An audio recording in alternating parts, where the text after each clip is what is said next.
A Sombra de Marfim. O museu sempre tinha sido o lugar favorito de Helena para escapar do barulho do mundo. Ela trabalhava ali como curadora, o que lhe dava acesso exclusivo a algumas das peças mais valiosas e misteriosas que a instituição possuía. Em uma cidade pequena e sem grandes atrações, o museu era um refúgio de história e beleza, onde Helena podia perder-se em seus pensamentos, cercada por arte e antiguidades. Uma tarde, ela recebeu um aviso sobre uma nova peça que chegaria ao acervo. Era uma estátua antiga, feita de marfim, esculpida com um cuidado impressionante, que supostamente pertencia a uma nobre família europeia que caiu em desgraça no século XIX. A estátua nunca havia sido exposta ao público e ficara guardada por décadas em um porão empoeirado de uma antiga mansão, até ser redescoberta por um colecionador e doada ao museu. A descrição da peça foi o suficiente para despertar a curiosidade de Helena. Ela adorava objetos antigos que carregavam histórias sombrias. Quando a estátua finalmente chegou, foi cuidadosamente retirada de sua embalagem, revelando-se aos olhos atentos de Helena e dos assistentes. A estátua retratava uma figura encapuzada, envolta em um manto que caía de forma fluida, escondendo o corpo por completo. O rosto estava quase inteiramente oculto pelas dobras do capuz, deixando apenas a sugestão de um semblante humano. No entanto, havia algo estranho na escultura. A textura do marfim parecia mais lisa e fria do que o normal, quase como se tivesse sido esculpida recentemente, apesar de sua antiguidade. E o que era mais perturbador, quanto mais Helena olhava para a estátua, mais parecia que a figura estava se movendo sutilmente. No início, ela achou que era um truque da luz que entrava pela janela do depósito onde a peça estava guardada, mas a sensação de movimento era persistente, como se a estátua respirasse lentamente, quase imperceptível. Naquela mesma noite, Helena decidiu ficar até mais tarde no museu, sozinha. Queria catalogar e estudar a nova peça em detalhes. Com os corredores do museu vazios e silenciosos, ela se sentiu à vontade para observar a estátua com mais atenção. Sentou-se diante dela, tomando notas, enquanto as luzes suaves do depósito criavam sombras que se alongavam e tremulavam nas paredes. A escuridão ao redor fazia com que os contornos da figura parecessem ainda mais indefinidos. Conforme os minutos se passavam, a sensação de que algo estava errado ficou mais forte. Helena notou que a estátua parecia estar diferente do momento em que a vira pela primeira vez. O manto de marfim, que antes caía de forma simples, agora parecia mais volumoso, como se algo estivesse se mexendo sob ele. Ela piscou algumas vezes, achando que seus olhos estavam cansados, mas a impressão continuava. Decidiu se aproximar, examinando de perto cada detalhe da escultura, suas mãos deslizando suavemente pela superfície fria. Foi quando ouviu o primeiro ruído. Um som baixo e quase imperceptível, como se viesse de dentro da estátua, como se algo estivesse se mexendo lá dentro.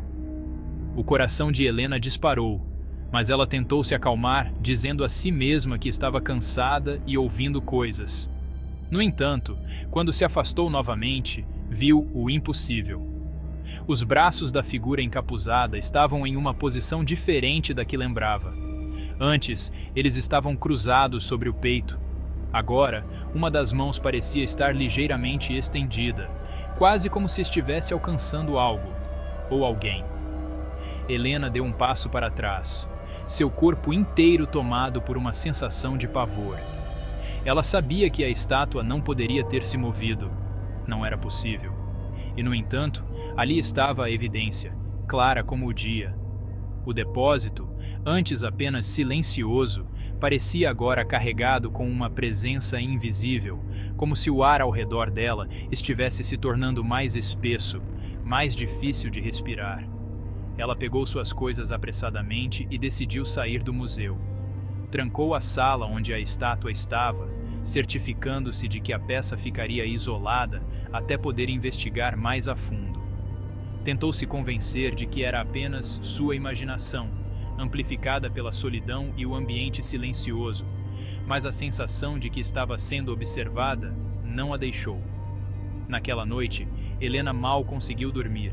Cada vez que fechava os olhos, via a figura encapuzada da estátua em sua mente, o braço se estendendo cada vez mais, como se estivesse tentando alcançá-la. Quando finalmente conseguiu adormecer, sonhou que estava no museu, vagando pelos corredores vazios.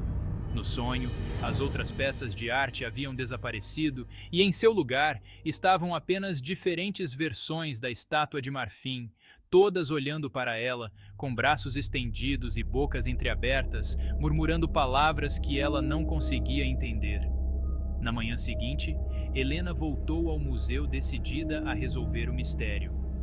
O museu estava quieto como sempre, mas ao entrar no depósito, uma sensação de inquietação tomou conta dela.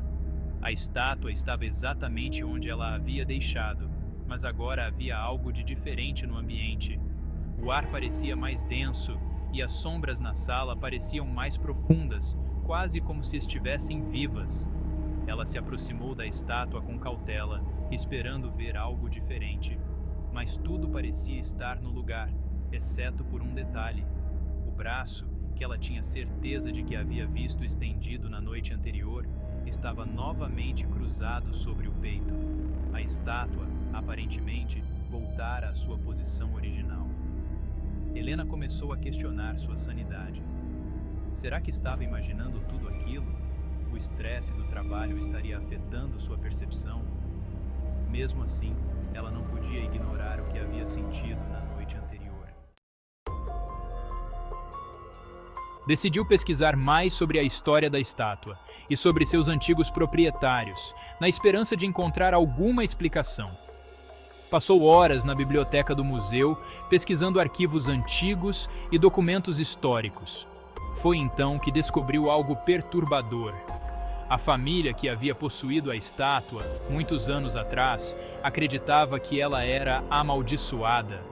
Reza a lenda que a estátua era um receptáculo de uma entidade maligna, aprisionada ali por um ritual obscuro realizado por um dos membros da família. A entidade, segundo os relatos, teria sido conjurada por vingança, mas acabou se voltando contra aqueles que a invocaram. Ao longo dos anos, várias pessoas que possuíram a estátua relataram eventos estranhos, mortes inexplicáveis, desaparecimentos e uma sensação crescente de ser observada. Helena sentiu um frio na espinha ao ler aqueles relatos. Tudo o que havia experimentado fazia sentido agora, mas isso apenas aumentava seu pavor. Sabia que a estátua deveria ser isolada, talvez destruída, mas a decisão não era sua. O museu havia recebido a peça como uma doação inestimável, e qualquer dano poderia significar um escândalo. Enquanto refletia sobre o que fazer, uma sensação de desconforto cresceu dentro dela. Algo estava errado. O ar ao seu redor parecia mais pesado, e ela teve a impressão de que não estava mais sozinha. Lentamente, virou-se para olhar para a porta do depósito, que estava aberta. No corredor além, as luzes começaram a piscar, e uma sombra familiar projetou-se na parede. A figura encapuzada da estátua estava agora diante dela, mas desta vez não era mais feita de marfim. Ela se movia, lentamente, com um manto esvoaçando ao seu redor como se fosse feito de fumaça. A sombra sem rosto avançava em direção a Helena, que sentiu seu corpo paralisar de puro terror. Queria correr, mas suas pernas não respondiam. A sombra estendeu a mão em sua direção e então tudo ficou escuro. No dia seguinte, os funcionários do museu encontraram o depósito trancado. Quando finalmente abriram a porta, a estátua estava lá, imóvel, no mesmo lugar de sempre. Mas Helena havia desaparecido, e ninguém jamais conseguiu encontrá-la. O museu decidiu manter a peça, mas ela foi transferida para uma sala isolada, onde poucos ousavam entrar. Aqueles que se aventuravam perto do local, no entanto, juravam ouvir sussurros e sentir uma presença invisível, como se algo estivesse à espreita, esperando pacientemente para fazer sua próxima vítima.